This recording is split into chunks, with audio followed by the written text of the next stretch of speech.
What's up, Thrashers, and welcome back once again to the Thrash Maniac 99 YouTube channel.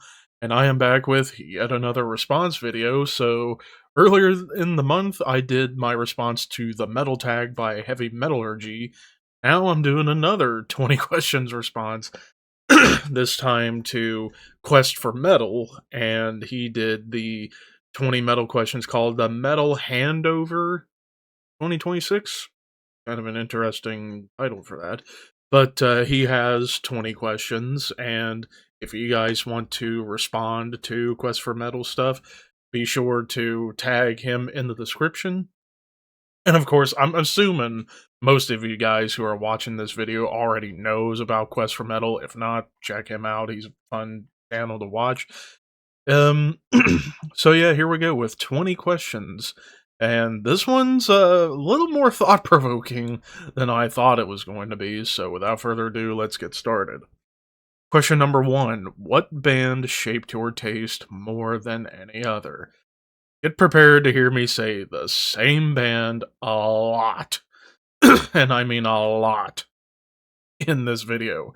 The band that shaped my taste more than any other is Metallica, for the simple fact that if it wasn't for Metallica, I wouldn't be a metalhead. That goes back to my childhood when I was about 6, 7, 8 years old, somewhere in that time frame. But yeah, Metallica was basically the band that shaped my taste in music forever and still does for the most part. If I come across a band that has an aspect of Metallica's sound, whether it be in the vocals or in the riffs, I will dig it in some way, shape, or form. Question number 2. A band that sounds better live than on record. That's actually really tough because I've not been to many shows, but I've watched a lot of live clips. I think one band that I think sounds perhaps a little bit better live than they do on record would probably be Amon Amarth. I saw them back last July opening for Pantera. And Amon Amarth put on a killer show, and the sound was great. I thought they really brought it live. Don't worry, them on record is amazing too, but I think they just sound a little bit tighter live, so I'd probably go with Amon Amarth. Question number 3. What's an album that rewards repeated listens? I could have gone with so many albums, but just to kind of showcase one that I personally love to death, Darkthrone's Old Star. For the simple fact that, yeah, it just sounds like, classic heavy metal, doom metal, thrash metal, speed metal worship. They do it so well that it doesn't sound like repetitive or it doesn't sound like a copycat. It sounds fresh. That's the thing that makes Darkthrone's recent albums over the last 16 years so cool, is that they all sound fresh. I mean, I've Muffle Your Inner Choir, The Hardship of the Scots, Alpman, The Keys Inside the Wall, just top to bottom, all 6 songs, absolutely killing. Sometimes I'll find myself listening to this album over and over and over again. Alright, question number 4.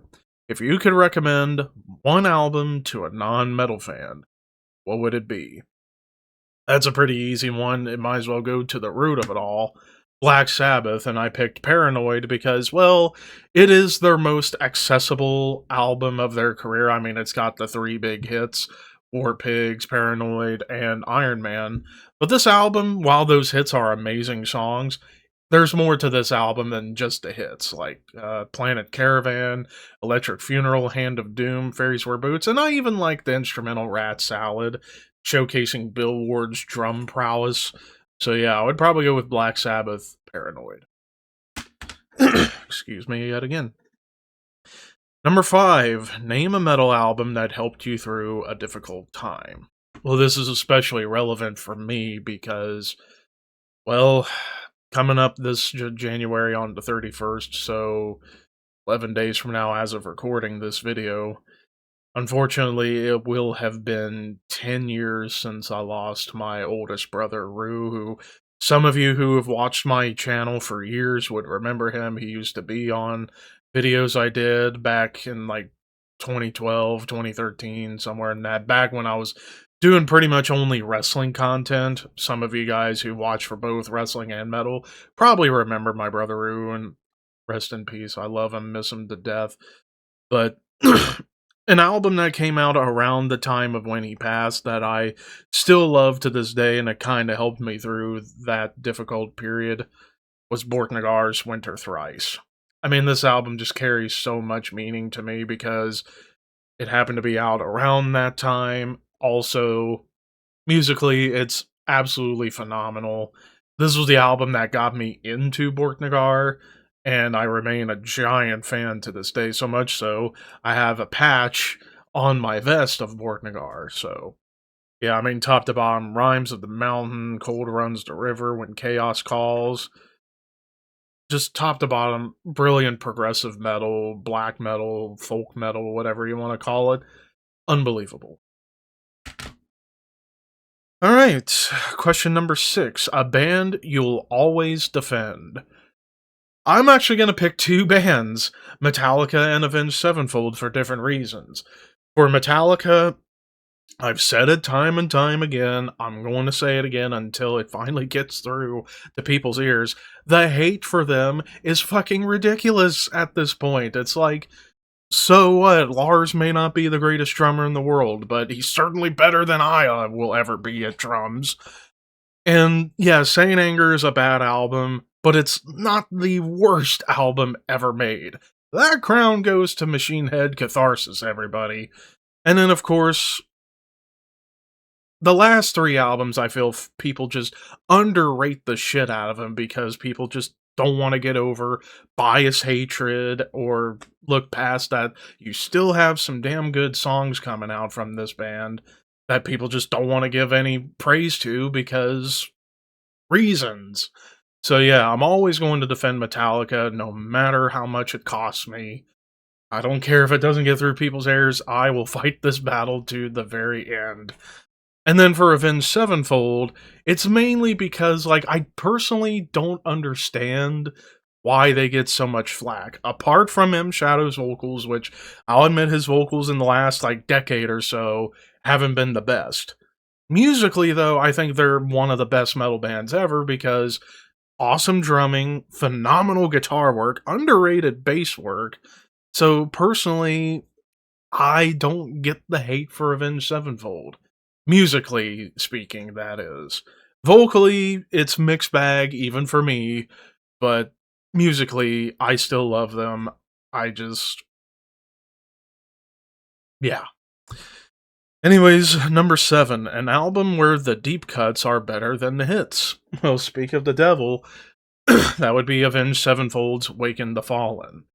Now, the big hit from this album is Unholy Confessions, which, love that song. That was one of the first Avenged Sevenfold songs I ever heard, but I literally think, like, the majority of this album is better than that song. Like, Chapter 4, the first song I ever heard from this band, I think that's better.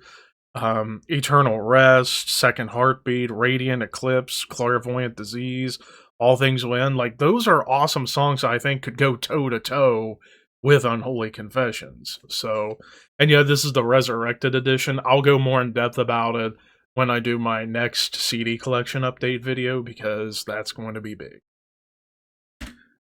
Excuse me again. Question number 8. A band you'd wish would stop making music. I have a litany of bands that I could pick from, and I think if I had to choose one band that I wish would stop, it would be Machine Head. At this point, Machine Head's reputation is down the toilet for the simple fact that it's just far too much of a fucking roller coaster. Like, yeah, the early stuff's awesome. Then you get to the new metal period, which, good God, what the hell was going on? The Blackening and Unto the Locust, awesome. Bloodstone and Diamonds, solid. But it's like ever since then, it's been mostly down, especially with Catharsis being the bottom of the barrel in terms of bad metal albums. The worst metal album ever made is Machine Head Catharsis. Almost 80 minutes of just cringe, 80 minutes of boring riffs, 80 minutes of hearing Rob Flynn try to be the heavy metal representative of SJW, and it's fucking terrible. I did check out the album after that of Kingdom and Crown, and I thought it was okay. Didn't check out the last one, Unatoned, but from hearing what everybody else had to say about it, I'm glad I didn't listen to it because I heard it was pretty bad too. So yeah, at this point, Machine Head, just stop. Rob Flynn, just get out of the social media and just go home, relax. You have your money. Just stop causing headaches for so many people. Anyways, question number 9. An album where the production holds back the songs. I thought about doing a couple of albums, but I figured more people would probably talk about those. So I decided to go with Immolation's Failures for Gods. Love the album musically. Like, musically, this is some of the best work Immolation ever made, or ever did, I should say. But the problem is the production, and it mainly comes down to the drums. The drums completely overpower the music, and they sound bad. Guitar tone wise, it's not the best, but I think the guitar tone does kind of save it a little bit, even though it's not anywhere near the tones you got on Here and After, and then followed by Close to a World Below. So yeah, I would say Immolation, Failures for Gods. Whew. Getting there to the halfway point. Number 10. An album that defines a genre perfectly. I thought about having a few different examples. However, for me, I'm going to go with Mastodon Crack the Sky.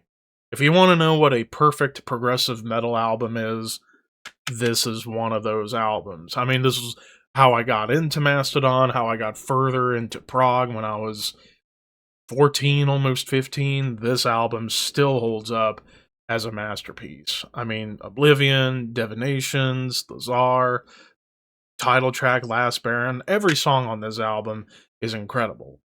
And nothing will change my mind otherwise. So I think this is an album that I think perfectly defines progressive metal. Question number 11. An album that I respect more than I enjoy.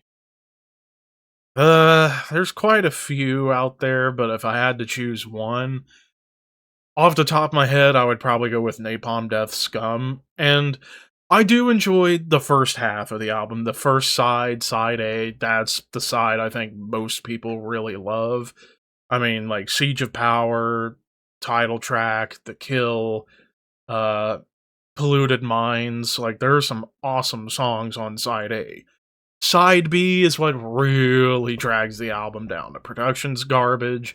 Not the biggest fan of Lee Dorian's vocals on that album, at least. And it was just too schizophrenic for my taste. So I respect Scum for being the blueprint album for early grindcore, but I think that gets dwarfed by From Enslavement to Obliteration in terms of influence. So I would say Napalm Death Scum. Number 12, name a band where the side project rivals the main. And that is difficult because because most side project bands I love are mostly like supergroup projects. Like, if I had to choose one that would rival a band or even multiple bands because you got members from multiple massive bands in this group, that would be Bloodbath. I think their material could rival Opeth, could rival Edge of Sanity, could rival Catatonia, Hypocrisy, Paradise Lost, amongst many others. So I would probably go with Bloodbath, even though is it really a side project? Well, I guess you could say it was a side project for Michael Ockerfeld, Dan Swano, Jonas Rinsk, and Anders Nystrom, since they were all busy with other bands and projects at that point, so I guess you could call it a side project. So yeah, I would probably go with Bloodbath. Number 13, best metal band you've discovered by accident. That's actually kind of tough because, like, a lot of times I just end up coming across bands on YouTube or I get recommended bands. I'd say if I had to choose one I discovered by accident in terms of, like, finding out through a YouTube video, it would probably be Shooter. I've think I talked about it in the shooter ranking last month that I first heard of them courtesy of like a metal subgenre's YouTube video. And the song Unholy Paragon was featured as for second wave black metal. And so that's how I discovered Shooter, and now I've become a pretty big fan. Question number 14. If you could erase one album from a band's catalog, what would be the album? I'm going to repeat what a lot of people probably have said, and that's Morbid Angel's Aluminum Anus. Nothing further needs to be said about it than that. It's garbage, apart from one song. Yeah. Number 15. A band you loved early on, now can't stand. Probably Five Finger Death Punch. I've admitted in the past that whenever I was a mid-teen, like 2009, I loved Five Finger Death Punch's early stuff. Like the first two albums I didn't think were terrible. They were just competent at the time. Now looking back and considering the amount of bands I have checked out since my teenage years, yeah, Five Finger Death Punch goes way the fuck down near to the bottom, so yeah, I would probably go Five Finger Death Punch. Number 16, a band you hated early on, now love. Honestly, that would probably go with an entire subgenre, and that would be death metal, which I know is crazy. I didn't like death metal when I was first getting into the extreme stuff, mainly through thrash. I first heard death metal, and I'm just kind of like, I don't think this is going to be for me.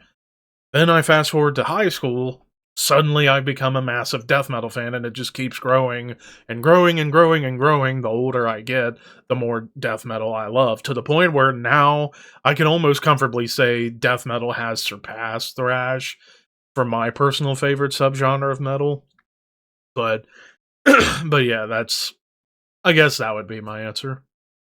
Question number 17, a popular metal band you can't get into. I mean, there's a lot, like, upcoming ones. Like, I used to not really care for Lorna Shore, but that last album, despite my issues with it, I thought it was a good album. Am I going to want to get further into that band? Probably not, unless they put out a bigger banger or put out a top tier album next that I'll more than likely check out. But I'm not going to quite go with Lorna Shore. I'm actually going to go with Ice Nine Kills. I personally don't get the hype around that band. Never really cared for them. I don't really care. Hell, I might as well bring up more. Motionless in White, Devil Wears Prada, Bad Wolves, Bad Omens, Beartooth. Bands like that, I just personally don't understand. Question number 8. A metal band you love for reasons beyond the music. I got quite a few bands, and I'm probably gonna go with Blood Red Throne for the simple fact that not only do I absolutely adore the music, I've become pretty good friends with those guys. I mean, I've had quite a few of the members, past and present, on the Horseman podcast. Like, I've had Gunner a couple times, hopefully to get him back in the future. Their new vocalist, Sindre, their old vocalist, Bolt. I had Meat Hook, the other guitarist from Blood Red Throne. Slowly working towards getting Freddie and Dodd on the show. Hell, I'd like to talk to Erland Casperson, their original bassist.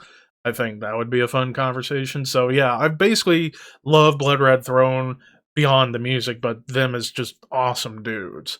Super nice guys, super fun to talk to, and yeah. Apart from Maryland Death Fest, which I doubt I'm going this year, if they do a US tour at some point, please come to Cincinnati, and I will be there. Anyways. Question number 19. Favorite album before you got into metal?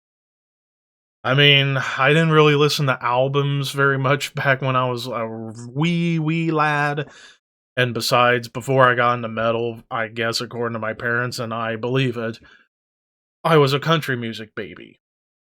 And here I am thinking, what the hell was wrong with me as a kid? Because I can't stand country music at all, apart from Johnny Cash. But if I had to pick an album before I got into metal that I did like, it would probably be the Coyote Ugly soundtrack, and even at that, I don't care for it as much anymore. So I'd probably say that one. And then finally, question number 20, your all-time favorite album. Do I really have to say it, everybody? I think everybody who watches this channel knows my answer. And that answer is Sleep Token. Even in Arcadia, the wolves will eat you alive. Just kidding. It's Metallica Master of Puppets. Not gonna go further into why. I pretty much have brought this album up in almost every single one of these things. I love it to death. Without this album, I am not a metalhead. And that, ladies and gentlemen, does it for this response to Quest for Metal, which this was a fun, another 20 questions thing to do, considering didn't really have much else to talk about this week, but here I am doing this video. But anyways, if you guys want to do a video about this, like I said, be sure to tag Quest for Metal in the comments below, as well as put all the questions in the comments below, so that way you can copy paste and all that stuff for memory. And that's pretty much that. But anyways, thank you guys for watching, and until next time, keep your horns high and your dreams wet.